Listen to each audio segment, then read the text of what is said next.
예수님 여러분, 이제 오늘 오병이어의 기적, 오늘 제목은요 빈들에서 내가 할 일이라는 제목으로 이제 오늘 말씀을 오늘과 내일 두 번에 걸쳐서 좀 드리고 싶어요. 사실 이 말씀을 이제 지난주부터 계속 좀 묵상하면서 이제 요번 이제 월, 화, 수 계속 좀 말씀을 묵상하다가 한 번에 가기에는 너무 좀 아쉬운 말씀이 있고, 무엇보다 좀 맥주 감사절을 맞으면서 하나님이 두 가지의 좀 어떤 그 측면에서 말씀을 묵상하면 좋겠다 생각이 들었어요.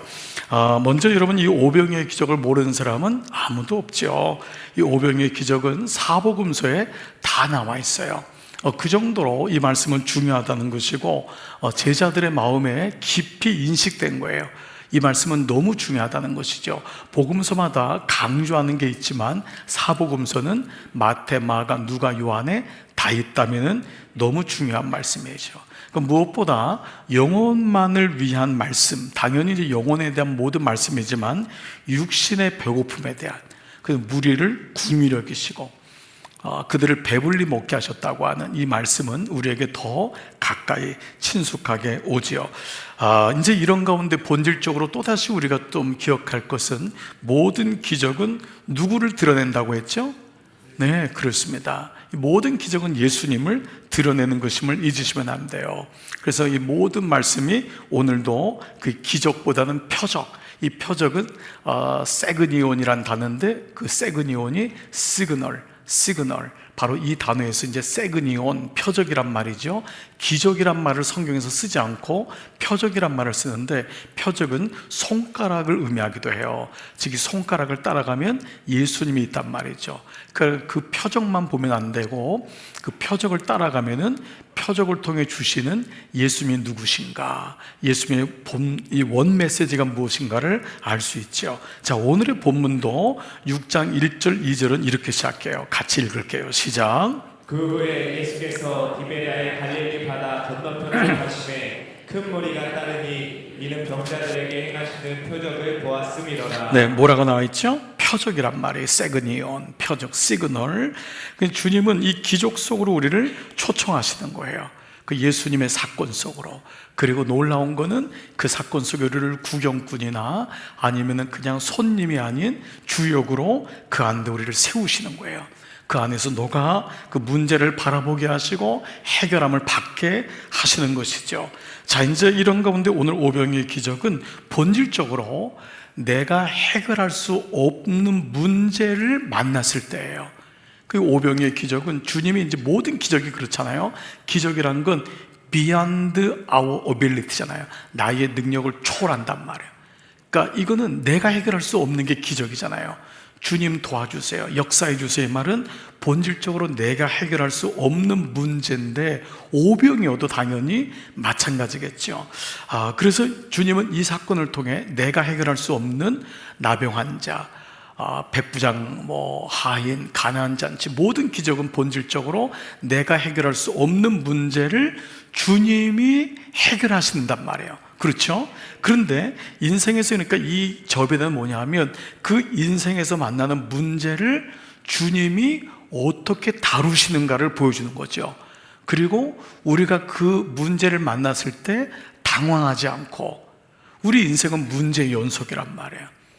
그 문제를 어떻게 우리가 또 다루는지를, 바라봐야 되는지를 보여주고 있다는 거죠. 그 두 가지인 거예요.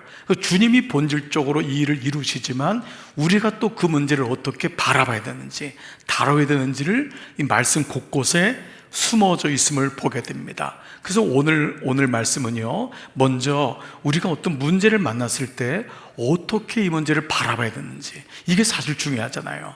이 부분을 우리가 다루고, 내일은 예수님께서 이제 친히 어떻게 이 문제 속에 등장하셔서 이 문제를 가지고 해결하시는지를 보도록 할게요. 저는 이 두 가지가 다 중요하다고 생각해요. 물론 본질적으로 주님이 오셔야 되지만, 내가 준비가 안 돼 있으면, 우리는 이미 그 말씀을 너무 많이 하시잖아요. 여러분, 아무리 이 컵에다가 물을 따르고 싶어도 이미 이 위에 이 컵이 막혀 있으면은 아무리 비가 와도 물을 부으려고 해도 이 안에는 물을 부을 수가 없어요. 그러니까 이것은 양면적인 의미가 있어요. 주님이 하시지만 나를 통해서 그 역사가 일어난단 말이에요.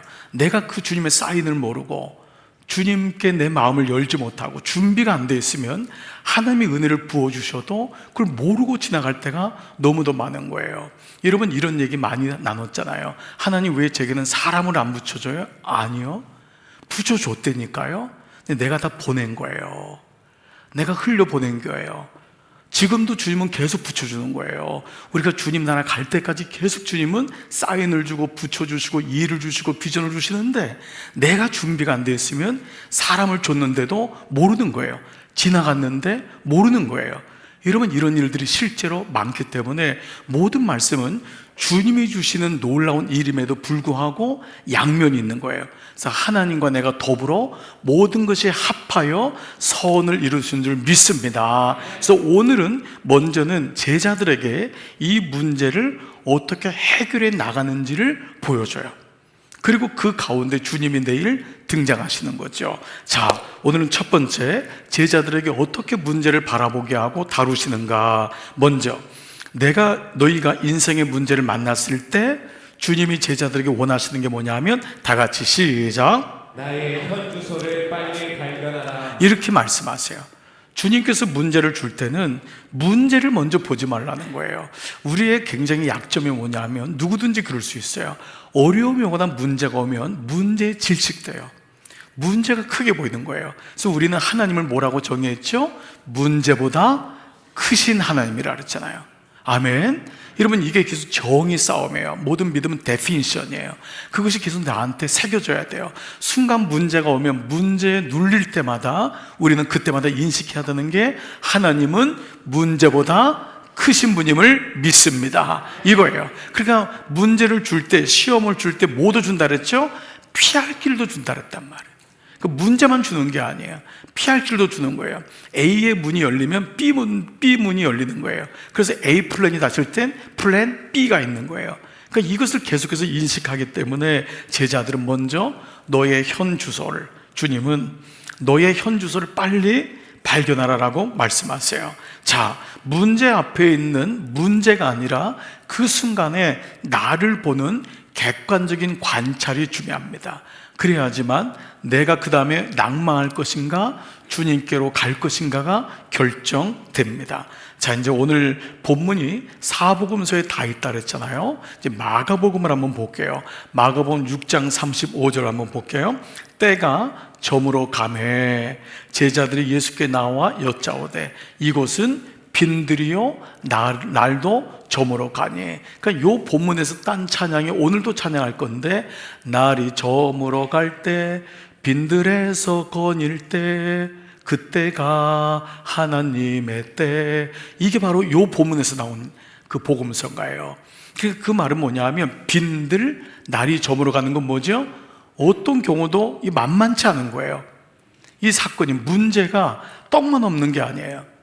지금 문제로 우겨싸임을 당한 거예요. 그래서 뭐라고 하죠? 주님 무리를 보내어서 두루 촌과 마을로 가서 무엇을 사 먹게 없어서. 여러분, 이게 말이 안 되죠. 이미 날이 저물어 가는데, 빈들인데 어디 촌이 있어요? 그 당시에 어디 오토바이를 타고 갈 수 있는 것도 아니고 택시를, 버스를 대절해서 온 것도 아니에요. 빈들이 넓으니까 거기 모였는데 이미 날이 저무는 거예요. 이 말은 뭐냐 하면, 그만 파장하자는 거예요. 예수님 그만 말씀 전하세요. 이제 그만 다 돌려보내야 됩니다 라고 하는 메시지잖아요.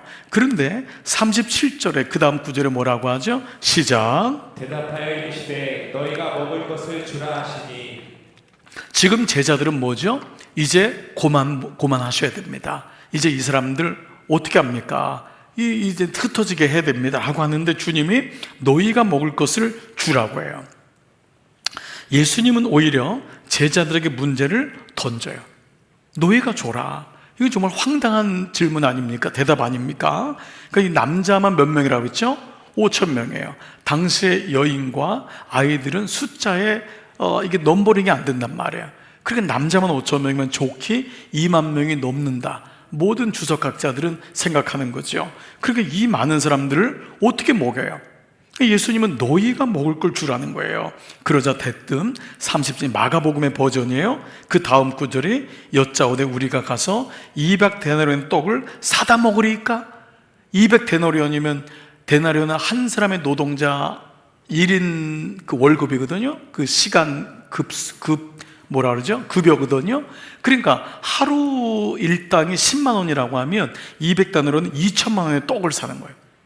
주님한테 그런 돈이 그 당시 있었는지도 모르고 어디 가서 여러분 2천만 원의 떡을 구할 수 있습니까? 지금도 여러분 어디 가게 가서 여러분 그렇게 많은 떡을 구입할 수가 있겠어요? 그러니까 이 말도 안 되니까 제자들이 이 퉁명스럽게 말하는 거죠. 주님, 이 말이나 지금 되는 말입니까? 너희가 먹이라고 하니까 우리가 200데나리온 떡을 2천만 원이 넘는 떡을 어디서 구합니까? 라고 말하고 있어요. 자, 이제 오늘 이런 본문이 오늘 요한복음에서는 구체적으로 사람이 등장돼요. 두 사람을 대조하는데 누구죠? 빌립과 안드레입니다. 여러분이 잘 익히 알고 있는 빌립과 안드레를 등장시켜요. 자, 오늘 보면 5절로 가볼게요. 빌립에게 이르시되, 주님이 말하는 거예요. 우리가 어디서 떡을 사서 이 사람들을 먹이겠느냐 하시니, 이렇게 말씀하시면 친히 어떻게 하실지를 아시고 빌립을 시험하고자 하십니다. 그러니까 주님은 알고 있었던 거죠. 그러니까 빌립은 그런데 뭐라고 하죠? 자, 7절 보세요. 빌립이 대답하되 각 사람으로 조금씩 받게 할지라도, 그 돈을 받는 의미인 것 같아요. 200데나리온의 떡이 부족하리다. 이 빌립은 빨리 계산을 이제 한 거죠. 자, 이게 무슨 말이냐면은 이게 제자로서는 가능하지 않다는 거예요. 그러니까 너희의 현 주소를 보라고 주님이 말하는 거예요. 우리는 어떤 문제가 올 때 일단은 해결하려고 달려들겠죠. 그것 자체가 나쁜 건 아닐 거예요. 그런데 우리의 지혜와 우리의 능력으로는 안 된다는 것을 경험하는 것이, 이것이 오히려 굉장히 더 기적을 경험하고 주님께 나아가는 길이 된다는 거예요. 자, 잘 생각해 보세요. 우리가 언제 주님이 필요 없냐면 내 능력으로 다 될 때예요. 내 힘으로 다 될 때예요. 그래서 제가 오늘도 목회시라고 기도하면서 우리 교인 전체로 하면은 우리 이렇게 저녁 집회를 해도 오지 않는 분들이 사실 훨씬 많잖아요. 상당수가 되잖아요. 근데 제 마음속에 안타까운 거예요. 지금 와서 울어야 될 사람들이 내 눈에도 보이는데 왜 그분들이 안 보이냐? 왜 늘 은혜를 받는 분이 오냐? 그분이 지금 내가 봐도 죽을 것 같은데 그분이 지금 저렇게 어렵고 육체적으로 병이 들고 강도를 만나고 지금 막 찢어지고 가난하고 가족하고 떨어지고 이혼을 앞두고 있고 이런 가정들이 있는데 왜 안 오냐면 어떤 마음에 있냐면, 물론 기도에 나오는 것이 습관이 안 된 것도 있지만 암암리에 I can deal, I can control myself, 내 자신을 내가 할 수 있어 라고 하는 것에 속고 있다는 거예요. 많은 사람들이 이 정도는 내 문제, 내가 이 아이 해결할 수 있어. 그래서 실제로 문제는 고백하지만 기도는 안 해요. 목장에서 문제는 막 얘기해요. 목장에서 이런 문제 저런 문제가 있다고 하는데 실제로 그 사람이 기도의 자리는 없어요. 정말 울지 않아야 될 사람이 더 울고 은혜를 경험했으니까. 그러니까 그분들은 더 울고 울지 않아야 될 내 자녀들은 울지 않아요. 오늘 예수님은 너의 현 주소를 보라고 말해요. 너의 실력과 너의 지혜를 보라는 거예요. 그것이 얼마나 미천한지를. 사실 이것은 불쾌해요. 왜냐하면 우리는 가능성이라고 하는 단어를 말씀보다 먼저 받았어요. 그것이 인문학적이에요. 세상적으로 너는 you can do that, 너는 할 수 있어. 그래서 말씀과 가능성을 혼동할 때가 있어요. 말씀은요, 나는 아무것도 할 수 없습니다가 말씀이에요. 말씀은 주님밖에 나는 구원자가 없습니다, 이게 말씀인데 우리 안에는 너는 할 수 있어. 말씀이 들어온 다음에 나는 모든 것을 할 수 있습니다. In Jesus Christ, 예수 그리스도 안에서와 예수님이 없는데 나는 할 수 있어는 자기의 실패의 지름길이에요.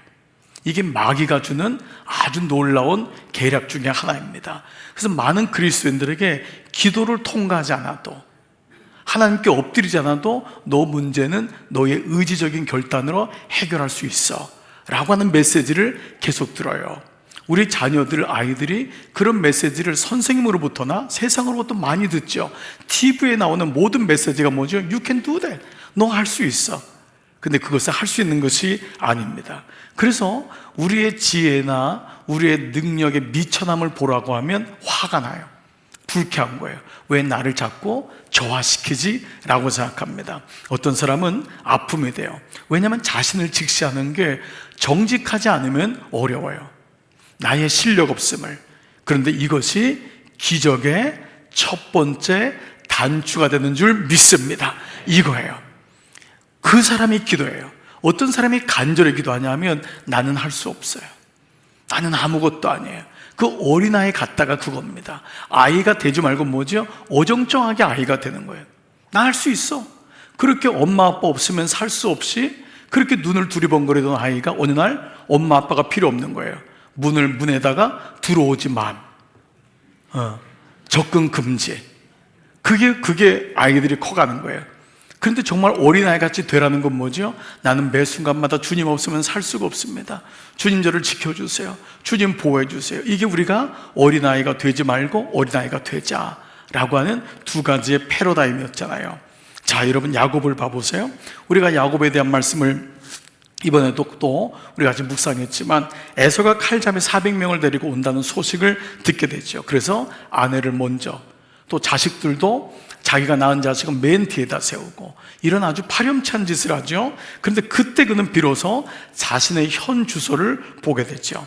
천사가 그를 도와주는, 하나님이 그를 도와주는 바로 첫 번째 단추가 바로 이때였어요. 창세기 32장 7절부터 11절 24절인데요 거기 한번 단락이 좀 한번 읽어볼게요. 야곱의 시작. 야곱이 심히 두렵고 답답하여 자기와 함께한 동행자와 양과 소와 낙타를 두 떼로 나누고 네, 얼마나 두려웠으면 심히 두렵고 답답하여. 그러면서 뭐라고 하죠? 기도가 여기서 처음 나온다 그랬죠. 내가 주께 간구하오니 내 형의 손에서, 에서의 손에서 나를 건져내 주옵소서.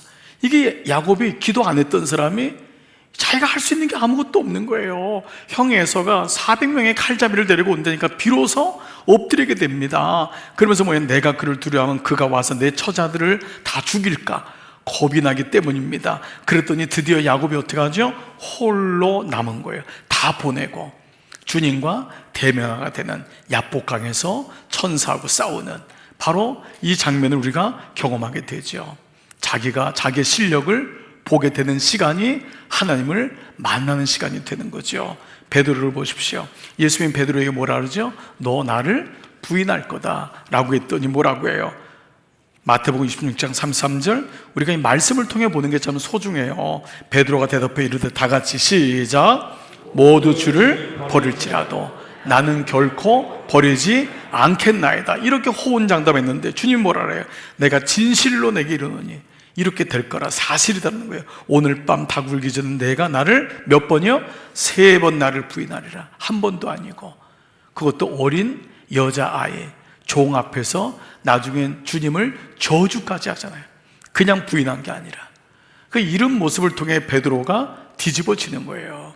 이 베드로가 주님, 나는 나의 이 말이나 내 언어도 내 결단도 아무것도 아닙니다를 고백하게 되는 것이죠.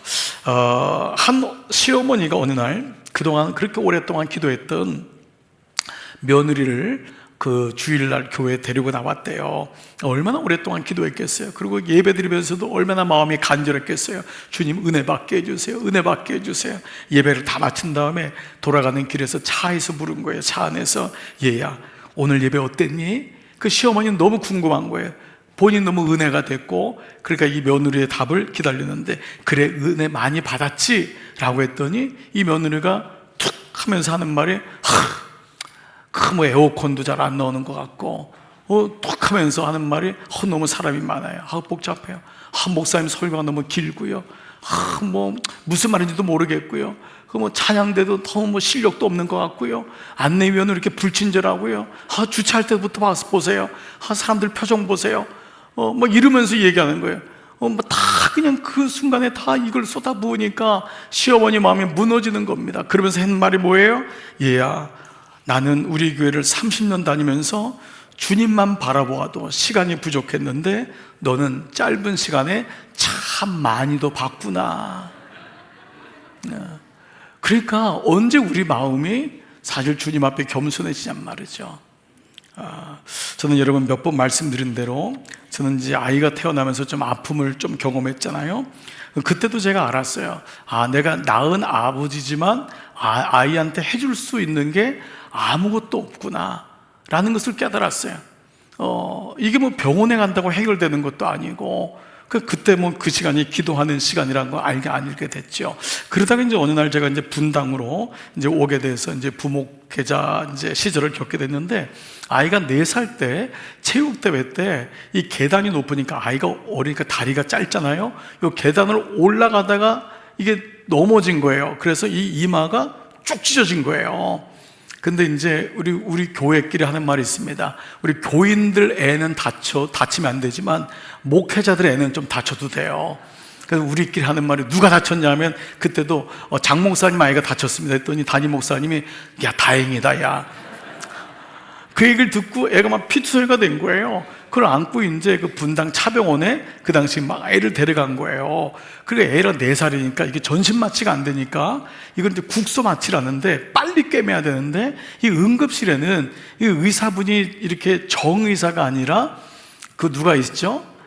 좀 이제 보조 의사나 레지던트나 인턴들이 있는데, 제가 보니까 인턴이세요. 그 인턴인데 이제 머리를 꾸매는 걸 이제 주사를 놓는데도 막 이렇게 어려운 것 같고, 내가 대신할 수도 없고 이제 하시는데, 이 아이가 이게 이제 4살이니까 막 얼마나 아프겠어요. 이게 바늘이 들어와서 마취가 안 된 상태에서 이 바늘로 꿰매야 되는 거예요, 이거를요. 그러니까 살의 아이가 이게 이제 바늘 이게 들어가야 되니까, 그러니까 이제 의사가 붙잡으라고 하니까 제가 밑에서 아이를 이제 몸을 붙잡고, 옆에 이제 인턴 하시는 분하고 이 간호사가 옆에서 이제 도와주는데 피는 계속 나고 이게 막 파들어가는 게 보이는 거죠. 근데 아이하고 제가 눈이 이제 이렇게 마주치는 거예요. 그러니까 아이가 그때 뭐라고 하냐면 아빠 그러는데, 그 아파라고 하는지 아빠라고 하는지 잘 모르겠네. 아빠 하는데 막 울더니 나중에는 제가 어떻게 할 수가 없잖아요. 아빠 살려달라는 거죠. 놔주게 달라는 거예요. 근데 나중엔 제가 어떻게 할 줄 안 되잖아요. 이걸 놔줄 수 없으니까 그냥 붙잡는데, 내가 해줄 수 있는 게 아무도 없으니까 얘가 뭐라고 하냐면 사람 살려 그러더라고요. 그래서 제가 그때 집사람이랑 막 뒤집어진 거예요. 그러니까 얘가 한참 울다가 아빠는 나를 구원해 줄 사람이 아니라는 걸 알았던 것 같아요.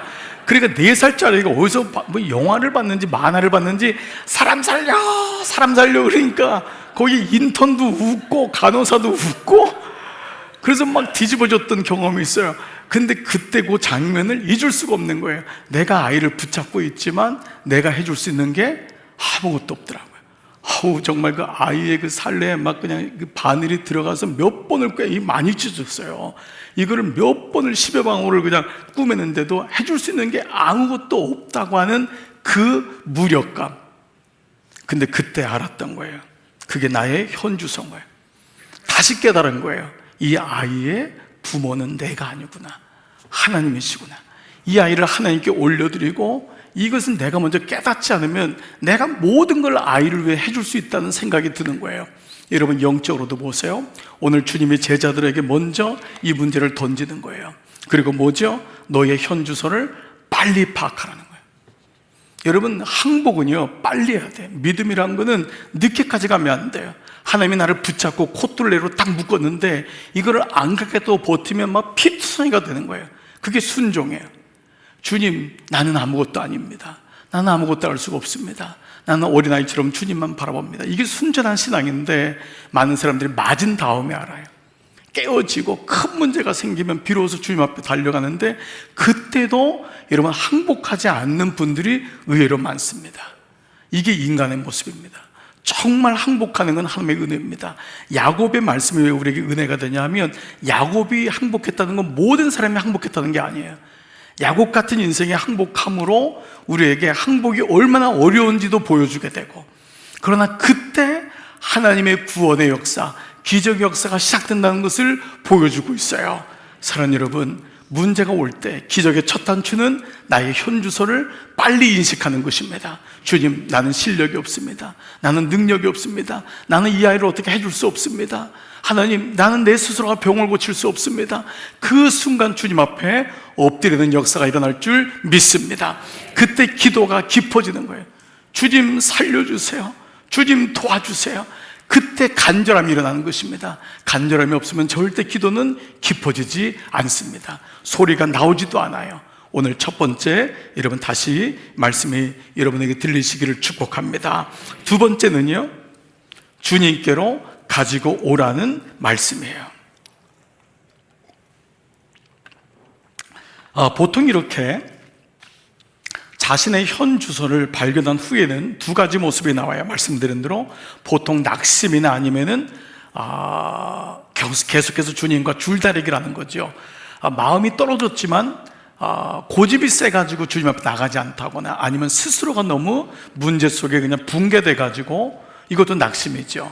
그렇게 해서 그냥 끝나는 거예요. 근데 또 하나는 주님께로 문제를 가져온다는 거예요. 자, 무슨 말이냐? 주님께서 제자들에게 이 문제를 던져준 것은 너희들이 문제를 해결하라고 하신 것이 아니라 주님께로 문제를 가져오라고 하심을 잊지 말아야 돼요. 여러분, 우리에게 주님이 문제를 주신 것은 너희가 나 없이 해결할 수가 있다고 아니라 오히려 그 문제를 가지고 주님께로 나오라고 말씀한다는 거예요.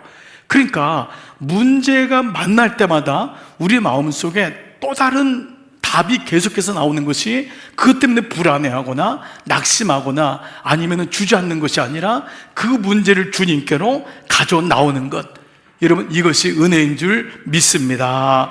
자, 보세요. 자, 요한복음 6장 오늘 본문 보시면은 제자 중 하나 한번 찬찬히 볼게요. 시작. 제자 중 하나 곧 시몬 베드로의 형제 안드레가 예수께 여짜오되 여기에 한 아이가 있어 보리떡 5개와 물고기 2마리를 가지고 있나이다. 자, 이게 무슨 말이죠? 지금 먹을 게 없는데 어린아이가 자기가 가지고 있는 보리떡 5개하고 물고기 2마리를 주님께 가지고 온 거예요. 그걸 안드레가 받은 거죠. 근데 여전히 물론 안드레 마음속에는 이것이 이 많은 사람에게 얼마나 되겠습니까? 라면서 답답함을 얘기했지만 중요한 건 이 아이가 주님께 이것을 가지고 왔고, 안드레는 이 말도 안 되는 보리떡 5개와 물고기 2마리를 주님께 보여줬다는 거예요. 이 본문은 그래서 빌립과 안드레를 대조시키고 있어요. 자, 빌립은 어떻게 하죠? 먼저 계산을 시작해요. 그래서 이게 200단원의 떡이 필요합니다. 딱 벌써 계산을 한 거예요. 그냥 예수님 말하는데 이미 이 머리가 돌아간 거죠. 그러니까 나름대로의 합리성과 자신의 경험으로 달려들어요. 자, 이게 이제 일반적인 모습일 수 있어요. 어떤 문제가 딱 왔을 때 내 생각으로는 우리가 이제 이렇게 하는 거예요. 그거 안 돼. 그거 안 돼. 내가 해봤는데 안 돼. 이미 문제가 기적으로 바뀌려고 하는데 이미 그 문제 속에 내가 가지고 있는 잠재적인 마인드가 뭐냐 하면 내 생각이에요. 내 경험이에요. 그러니까 거기다 주님을 딱 가둬둘 때가 의외로 많은 거예요. 주님은 문제를 통해 기적으로 가기를 원하시는데 문제는 우리를 당황시켜요. 왜냐하면 날이 저물어 가고 빈들인 거예요. 그래서 오늘 제목이 빈들에서 내가 할 일이 뭐냐 하면 거기에 대한 마음을 열어야 되는데 주님이 안 보이고 문제가 보이니까 문제를 주님께 가져가지 못하고 내가 문제를 가지고 주저앉게 되는 거예요. 이거는 해결할 수 없어.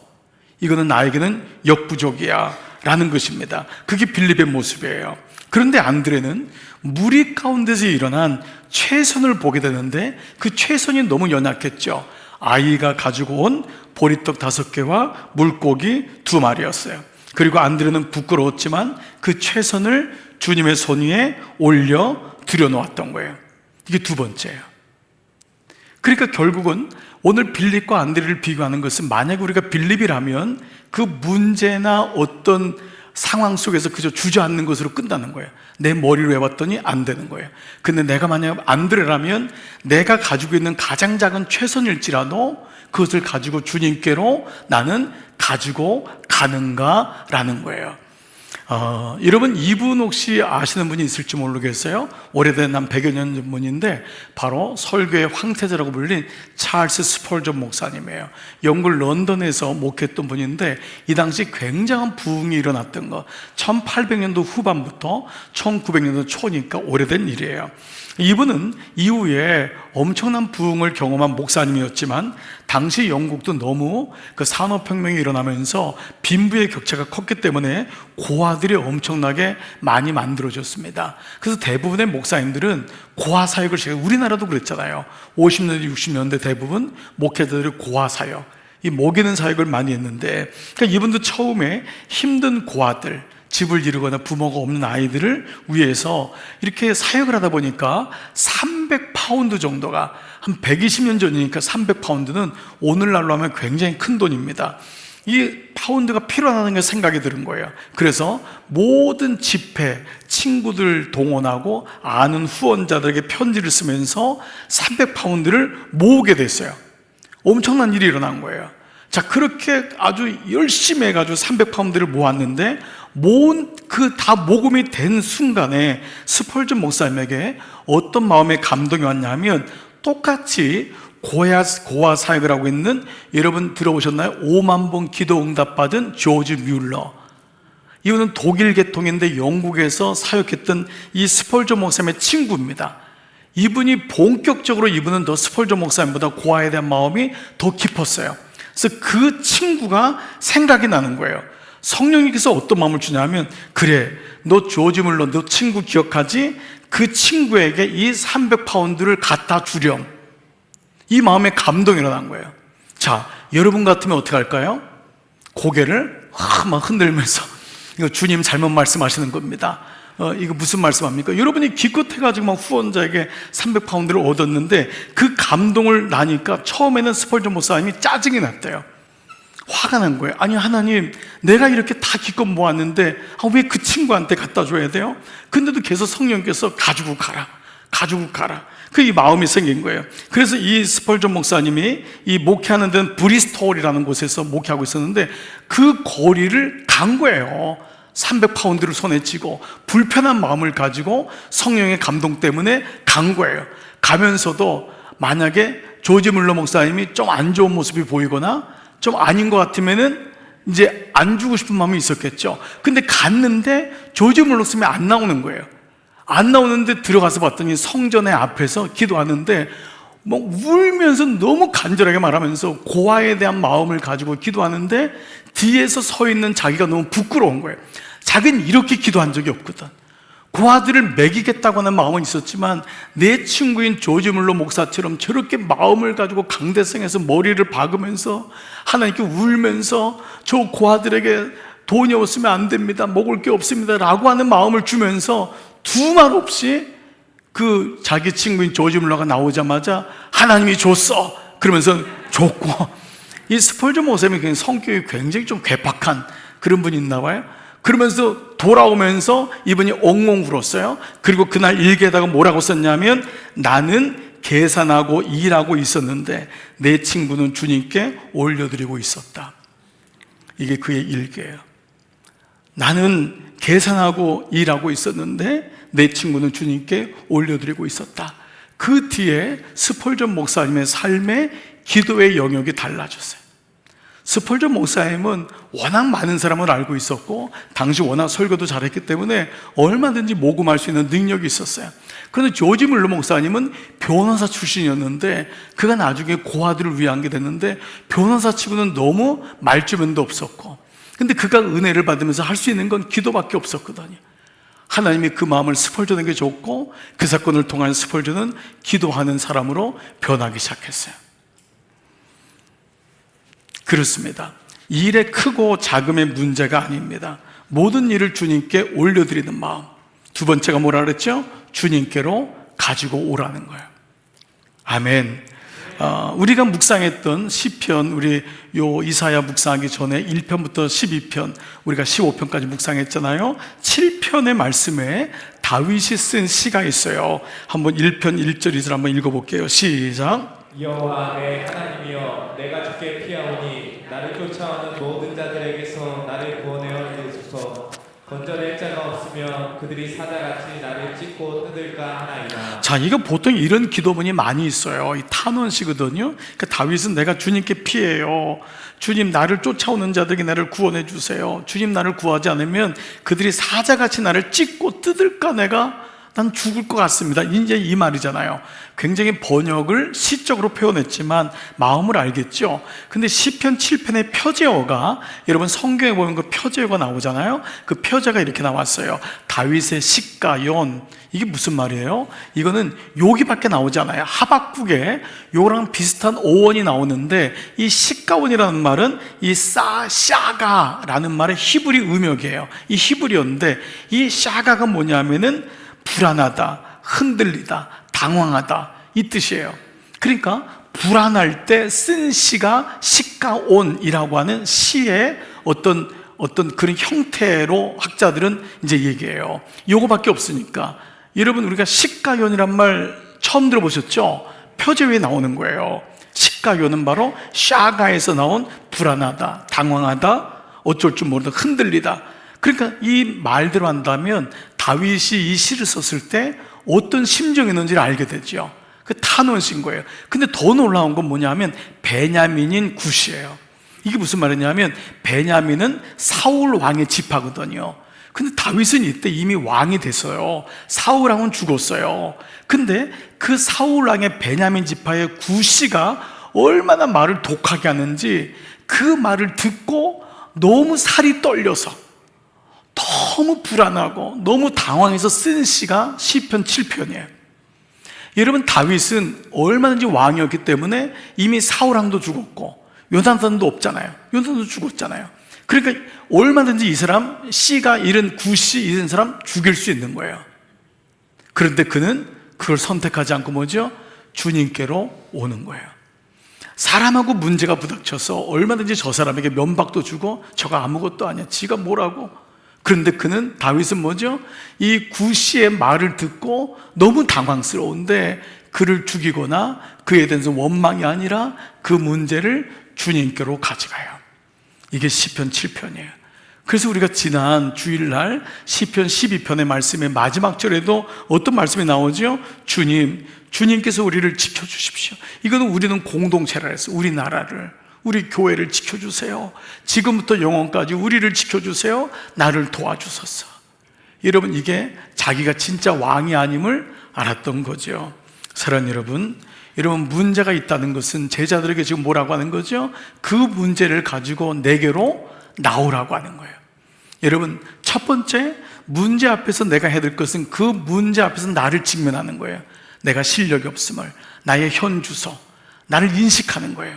자기를 직시하는 거예요. 그리고 그 문제를 가지고 주님 앞에 나오는 것, 이것이 빈들에서 우리가 해야 될 두 번째 일인 줄 믿습니다. 세 번째는 다 같이 한번 읽어보면서 읽을게요. 시작. 문제 속에서도 나누라. 보십시오. 주님께 오병이어를 가지고 온 것이 주님께 나온 것이라면 주님은 나왔는데 여기서 끝내잖아요. 오늘 이런 말씀의 앞뒤를 알죠? 주님이 오히려 이것을 너희가 나누어 주라, 이것을 실현시켜요. 처음에 너희가 나누어 주라는 것은 말도 안 되는 거죠. 나를 보게 하는 거예요. 뭐야? 근데 그 일을 통해 나는 실력도 없고 물질도 없고 아무것도 아닙니다. 다 주로부터 온 거니까. 자, 이 마음을 보게 했는데 주님은 이 말씀처럼 그들로 구체적으로 나누게 하신다는 거예요. 즉, 오병이어가 나의 체험, 나의 신앙, 나의 간증, 나의 말씀이 되기 위해서는 여기서 주님께로 오는 것에서 멈추지 아니하고 그것을 나누는 인생으로 바꿔야지만이. 자, 이제 이 말씀을 한번 볼게요. 어떤 일이 일어난지 한번 보겠습니다. 자, 누가복음의 버전으로 볼게요. 누가복음 9장에서 요 오병이어 말씀을 했는데, 자, 같이 읽어볼게요. 시작. 예수께서 떡 5개와 물고기 2마리를 가지사 하늘을 우러러 축사하시고 제자들에게 주었어요. 주님이 제자들에게 주었더니, 자, 이 준 거는 누가 준 거죠? 안드레가, 어린아이가 안드레에게 준 것을, 안드레가 주님께 준 것을, 그렇죠? 어린아이가 안드레에게 나누어 줬어요. 안드레가 주님께 올려드렸어요. 나누어 준 거죠. 그리고 그것을 주님께서 받아서 하늘으로 축사하신 다음에 무리에게, 제자들에게 주셨어요. 그래서 어떻게 하죠? 무리에게 나누어 주게 하셨어요. 주님이 다 먹이게 한 게 아니야. 주님이 물론 본질적으로 먹이셨지만 제자들에게 주셔서 무리에게 나누게 하셨다는 거예요. 그럴 때 먹고 다 배불리 먹게 되었다는 거예요. 더 놀라운 거는 그 남은 조각을 12바구니에 거두어서 여기에 동참하지 않았던 사람들에게도 또 나누어주는, 그 현장에만 있는 사람이 아니라 아닌 사람에게도 나누어주는 일이 일어난 거죠. 다시요, 여러분 잘 들어보세요.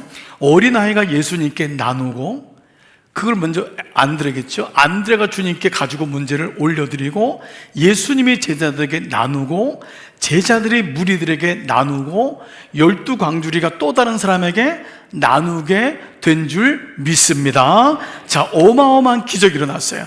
여기에 나눔의 본질이 있어요.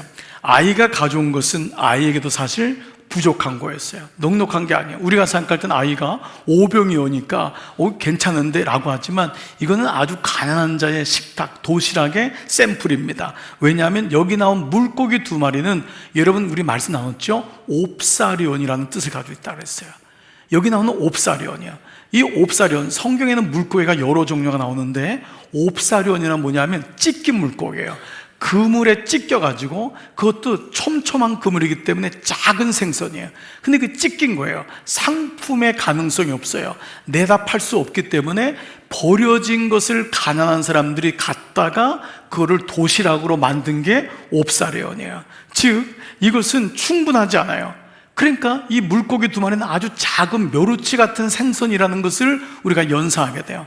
그것도 온전한 몸통이 있는 것도 아닌 거예요. 즉 어린아이에게도 여전히 부족하게 여겨지지만 나눔의 본질은 뭐냐면 그것이 많고 적으냐가 아니라 주님께 드리고 이웃과 나누니 그것이 12광주리가 되었다라는 거예요.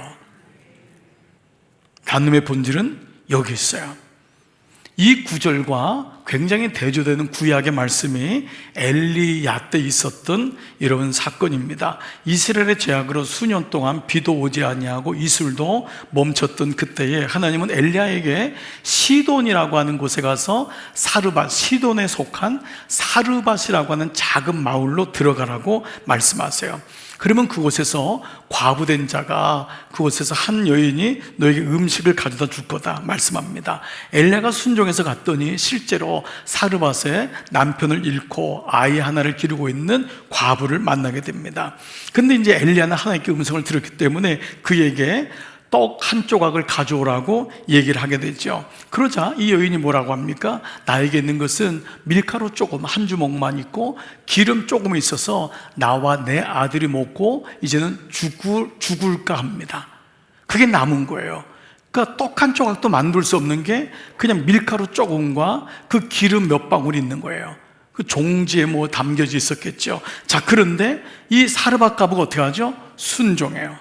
순종해서 열왕기상 17장 15절 이후에 보니까 그가 가서 엘리야의 말대로 하였더니 그와 엘리야와 그의 식구가 여러 날 먹었으나, 그러니까 그의 식구들도 이제 모인 거죠. 그게 역사가 일어났으니까 여호와께서 엘리야를 통하여 하신 말씀 같이 이거란 말이에요.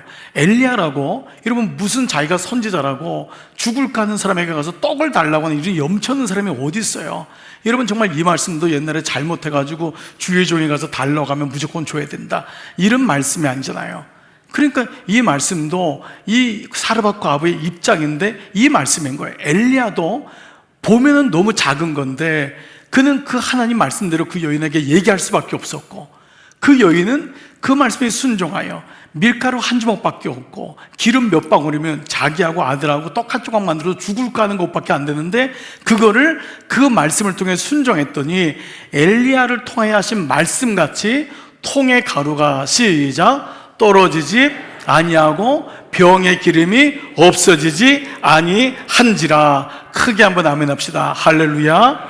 여러분 이게 놀라운 말씀인 거예요. 우리가 본질적인 말씀이 뭐죠? 여기 크고 작음의 문제가 아니라는 것도 우리가 알게 되고, 또 중요한 게 있어요. 복을 주시는 주체가 누구죠? 하나님이에요. 복을 주시는 주체가 엘리야가 한 게 아니에요. 이 사르밧 과부가 어떻게든지 막 이걸 불려가지고 막 이걸 한 게 아니라는 거죠. 복을 주시는 주체가 하나님이에요. 그런데 성경은 무슨 원리를 말하냐면 그 복이 내게 올지 안 올지를 결정하는 1차 결정자는 바로 나라는 거예요. 그래서 엘리야에게 하신 말씀처럼 그 말씀을 내가 믿고 안 믿고는 난 거예요. 아멘. 여러분, 이거예요. 하나님이 인색한 분이 절대 아니에요. 하나님이 무슨 가난한 자의 하나님이라고 하는 건 가난을 원하신다는 게 아니에요. 가난한 자도 그렇게 하면 궁유를 여기시는 분이지, 하나님이 약한 자 하나님은 모든 사람이 병들기를 원하는 게 절대 아니에요. 그 약했을 때도 하나님이 버리지 않겠다고 하는 하나님의 신실하심이죠. 하나님은 우리 모두가 내 영혼이 잘된 같이 내가 범사에 잘되고 강건하기를 원하세요. 근데 문제는 뭐냐 하면 주님이 부어주시는 복의 주체가 하나님임에도 불구하고 그 복을 안 받고의 1차 결정자는 누구냐면 바로 나 자신인 거예요. 나인 거예요. 내가 그 말씀을 믿느냐 믿지 않느냐예요. 이것을 예수님이 누가복음 6장 38절에서 명확하게 말씀하셨어요. 이 말씀은 모든 사람에게 부담되는 말씀이에요. 뭐라고 했죠? 다 같이 시작. 주가 그리하면 너희에게 줄 것이니 곧 후이되어 누르고 흔들어 넘치도록 하여 너희에게 안겨주리라. 너희가 헤아리는 그 헤아림으로 너희도 헤아림을 도로 받을 것이니라. 우리는 앞에 다시 한번 본다면 첫 번째 명령어가 주라예요. 우리 좀 당황스럽죠. 그럼 우리는 뭐라 하죠? 주님 주셔야지 주지요. 주셔야지 주지요. 우리는 이걸 연상한다고요. 근데 그게 아니에요. 여기 그 말씀이 없어요. 그게 주라는 거예요. 네가 얼마가 있든지 그게 중요하지 않다는 거예요. 주라는 거예요. 이 단어가 먼저 주라는 거예요. 너가 줘야지만이 뭐예요? 너희에게 준다는 거예요. 우리는 어떻게 하죠? 내가 받아야지 준다는 거잖아요. 여러분, 실제로 받는다고 줄 것 같습니까? 그렇지 않습니다. 제가 목회하면서 이건 정말 많이 경험했어요. 있다고 헌금하는 것도 아니고 있다고 주는 것도 아닙니다. 여러분, 이 마음은 이미 주님의 원리를 보여주신 거예요. 주라. 그리하면 너희에게 준다는 거예요. 그러니까 이 원리 말씀을 가지고 사르밧 과부가 뭐예요? 준 거예요. 먼저 그 말씀을 믿고 엘리야도 가서 말씀을 믿었기 때문에 사르밧 과부에게 요청을 한 거예요. 뭐예요? 하나님 말씀의 원리인 거예요. 그랬더니 어떻게 주냐면 후이되어 누르고 흔들어 넘치도록 하여. 그래서 우리 한국 분들이 제일 좋아하는 게 앞에 건 빼고 뒤에 거래요. 후이되어 누르고 흔들어 넘치도록. 그런데 이 말씀을 찾으면서 주라 그랬더니 그 말씀을 볼펜으로 지우는 거예요. 이건 내 성경에는 없습니다. 주님이 주셔야지 나는 줍니다. 아니에요. 이 말씀이 원리대로 하면 주라는 거예요. 여러분, 아멘 안 하시잖아요. 주라. 놀라운 거예요. 줘야 되는 거예요. 먼저 주면 내가 너에게 주실 것이요. 그러고 보면은 우리의 믿음 생활하는 걸 보면은 정말 주님이 부어주신 이유가 있어요. 우리가 그렇게 드렸거든요. 줬거든요. 하나님의 말씀을 우리가 그 말씀대로 살았거든요. 그런데 중요한 건 있어요. 이것은 물질에만 해당되는 것이 결코 아니에요. 여러분, 물질보다 귀한 것이 훨씬 많아요. 물질은 어찌 보면 그 결과고 따라오는 것 중에 하나예요. 사실 나누는 것은 물질만이 아니에요. 그래서 우리가 주춤하는 거예요. 내게 물질이 없는데, 있는데. 더 풍요로운 게 있어요. 그건 여러분에게 주신 하나님의 말씀인 줄 믿습니다. 하나님 말씀이 내게 있는 거예요. 하나님 나라가 있는 거예요. 그 말씀과 나라가 있으면 나머지는 따라오는 거예요. 물질은 있을 때도 있고 없을 때도 있는 거예요. 여기 주안점을 맞추니까 물질 내게 나오면 약해지는 거예요. 쓸 것도 많은데. 그래서 돌돌돌 떠는 거예요. 어려워지는 거예요. 그럼 비전을 꿈꾸지 못하는 거예요. 그런데 그 전에 하나님 나라, 오병이어는 하나님 나라에 대한 아주 보여주는 그림이에요. 하나님 나라가 어떤지를. 그 어린아이로부터 왔던 작은 것이 나누어지는 이 장면들, 이 장면을 여러분 시청각적으로 생각해 보세요. 여러분, 그들이 떡만 나눠줬을까요? 뭐라고 했을까요? 아니, 어린아이가 그 9살은을 가져왔대. 그거를 주님께서 받으신 다음에 우리가 먹는 게 그 아이로부터 나온 거야. 주님이 그걸 축사하셨어. 주님께서 이 놀라운 역사를 이루셨어. 여러분, 이런 얘기를 안 할까요? 모든 제자들이 입을 다물고 침묵 가운데 떡을 나눠줬을까요? 막 얘기했겠죠. 그렇죠? 하나님 말씀에 일어났던. 왜냐하면 그들이 빈들에 모인 이유가 말씀을 들으려고, 왔기 때문에. 근데 날이 저물어가고 빈들이 보인 거예요. 배고프기 시작한 거예요. 근데 그 어린아이 하나로부터 시작된 것이 예수님을 통과하니까 그때 그것이 5천 명을 먹이는 놀라운 역사가 일어난 것을 제자들과 무리들은 얘기하기 시작한 거예요. 이게 나눔이요, 이게 본질적으로 선교예요. 이게 맥주 감사들의 우리가 고백하는 놀라운 하나님 나라인 줄 믿습니다. 그때 우리는 아는 거예요. 물질도 건강도 지기도 다 하나님이 주셨구나. 먼저 그 나라와 의를 구하라. 그리하면 이 모든 것을 너희에게 더하시는 줄 믿습니다. 제가 이번 주간에 편지 2개를 이렇게 받았어요. 제가 다 편지를 받으면서 네, 한 분은 3장의 편지를 빽빽하게 써서 편지를 받았고, 또 한 장도 제가 오늘 그런 읽어드리려고 이렇게 다 빨간 걸로 썼는데 2분 다 형제들에게 받았어요. 형제들이 이렇게 편지를 쓰는 것은 보통 은혜를 받지 않았으면 쓰기가 어려워요. 그리고 담임 목사한테 이 마음을 겸손히 고백하고 싶은 마음이 생겼던 거예요. 저는 이번 주일날 말씀을 좀 마무리하고 말씀을 드릴게요. 주일날 3부 예배를 끝났는데 한 분이 와서 저한테, 목사님 저 아시죠? 제가 기억이 안 나는 거예요. 근데 이분이 제가 우리 교회 오기 전에 섬겼던 미시간의 디트로이트 교회에 그때 계셨던 분이에요. 부인은 거기서 세례를 받고, 그때 이분은 의사셨어요. 의사로 이제 왔는데 레지던트 과정을 마치고 이제 의사가 됐는데, 유학을 이제 오셔서 이제 말씀을 이제 거기서 공부를 하게 됐는데, 미국에 와서 레지던트 과정을 다시 시작하게 됐어요. 그래서 미국에서 의사 자격증을 받으려고, 그게 쉽지 않아요. 보통 한국에서 의사로 와서 그냥 이렇게 미국에서 이렇게 가정의학과나 이제 이렇게 하시는 게 보통이시는데, 그 어려운 공부를 어떻게 또 와요? 미국에서 영어로 공부를 5년, 7년을 다시 해야 되는데, 이분이 그 과정을 시작한 거예요. 근데 제가 기억에 남았어요. 그분인데, 제가 이제 기도해 주면서 떠나는데 저한테 이 편지를 묵직한 편지통에다가 놓으셔서 이 편지를 주신 거예요. 이 내용이 뭐냐면, 제가 잠깐만 읽어볼게요. 이제 앞에는 제가 편찬해가지고 교회를 떠난 이후로 이제 목사님 잊을 수가 없어서 아내하고 거치가 궁금했는데, 우연히 우리 교회 인터넷 통해서 목사님 우리 교회에 있다는 걸 알고 너무 반가운 마음에 그 이후 지난 5년 동안 매주 온라인으로 한 번도 빠지지 않고 예배를 드리면서 설교 말씀을 들었어요. 저는 멀리 미국에 있었지만 강남중앙교회 여러 가지 모습들, 말씀 묵상 1:1, 목장, 제자 양육, 최근에 말씀 선교까지 모든 활동을 마치 저와 함께 하는 것 같았습니다. 이렇게 8년 만에 한국에 돌아와 목사님을 만나뵙게 되어 너무 감사하고 이 편지를 쓴 거예요. 근데 이분이 어디에 갔냐면 이번에 NYU라고 미국의 뉴욕 주립의대를 갔어요. 거기에 정형 의사로 간 거예요. 여러분 아시는 분 알겠지만 NYU는요 미국에서 정말 유명한 의대입니다. 거기에 정교수로 간 거예요.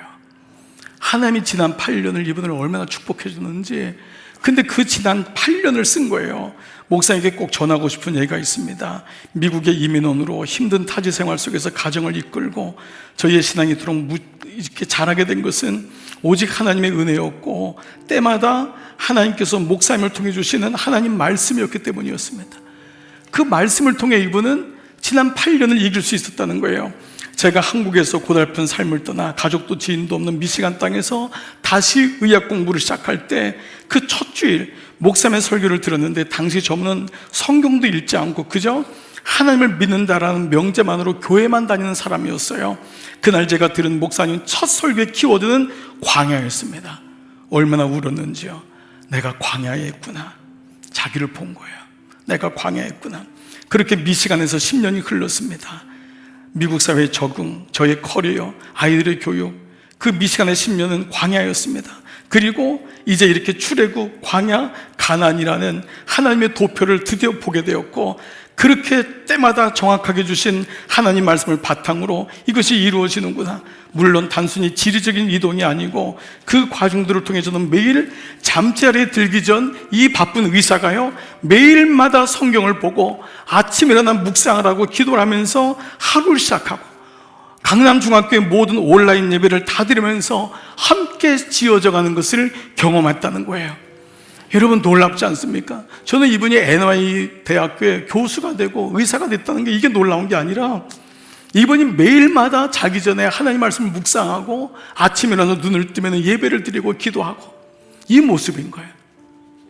이게 바로 나누는 삶이에요. 하나님께로 나가는 삶이에요. 그런데 이렇게 이제 지금은 이분은 이제 미국으로 다시 돌아갔는데, 제가 어저께 우리 한 형제 집사님한테 편지를 또 받았어요. 너무너무 편지 받고 싶어. 매일마다 더 받고 싶어. 얼마나 깨알 같은 글로 썼는지 내 마음이 막 울었어요. 아내도 울고 저도 울고 너무너무 귀하다. 여러분들이 다 자녀 같은 분이에요. 30대 중반에 우리 집사님이에요. 목사님, 영적 아버지이자 저희를 이끌어 주시는 목회자로 항상 계셔서 감사해요. 늘 표현드리고 싶었지만 상황이나 기회가 안 됐는데 이렇게 인사말을 썼는데, 오랜 시간 몸담았던 이전의 일을 정리하고 잠실로 내려왔을 때 이분은 식당을 하는 분이에요. 식당을 개업했어요. 처음에는 기대 반 걱정 반이었습니다. 아무리 익숙한 동네일지라도 더 조심스러웠고, 처음 예상한 준비보다 더 많은 예산과 공정이 추가되며 오픈하기 직전에는 이러다가 빚쟁이가 되는 게 아닌가 하는 마음으로 너무 힘들었습니다. 그때 주님께서 부르신 기도의 자리를 잊지 못합니다. 여러분 다 경험하셨을 거예요. 이런 마음들. 주님의 도저히 밤에 잠이 오지 않아 새벽에 무릎을 꿇고 눈물로 기도했습니다. 주님 도와주세요. 살려주세요. 식탁 교제를 통한 공동체 회복, 이게 이제 우리 교회에서 들은 메시지였잖아요. 하나님 주신 비전을 가지고 나가는데 길 좀 열어주세요. 간절히 기도했습니다. 그런데 왜 은행인지 한 명, 두 명씩 손님들이 오기 시작했고, 그 결과 주변 상권으로는, 그 주변 사람들로는 해석할 수 없는 성장이 이제 일어나게 된 거예요.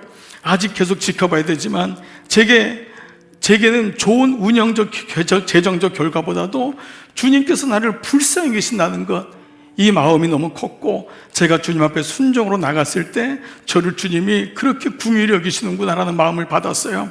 그러나 여전히 저는 연약해서 두 가지 마음이 충돌합니다. 그래도 세물해야 하는 사장의 마음과, 운영해야 되는 그 사장의 마음과 주님 붙들며 나가는 영적 성숙의 마음이 저에게 고민입니다. 그럴 때마다 목사님 통해 주시는 하나님 말씀을 통해 다시금 하나님이 제 안에 더 깊이 들어오는 그 말씀을 느끼게 됩니다. 하나님께 저에게 나오라고 하십니다. 주님께 교제하시고 바쁠수록 더 구별하라고 말씀하시고, 바쁠수록 영과 진리로 나에게 나와서 예배하라는 마음을 받습니다. 늘 기도해 주시는 사랑을 하나님 초청으로 받고 제 삶의 자리와 예배 자리에서 두 손 높이 주님을 찬양하겠습니다. 감사합니다. 사랑합니다. 목사님, 2020년 7월 15일 집사 땡땡땡.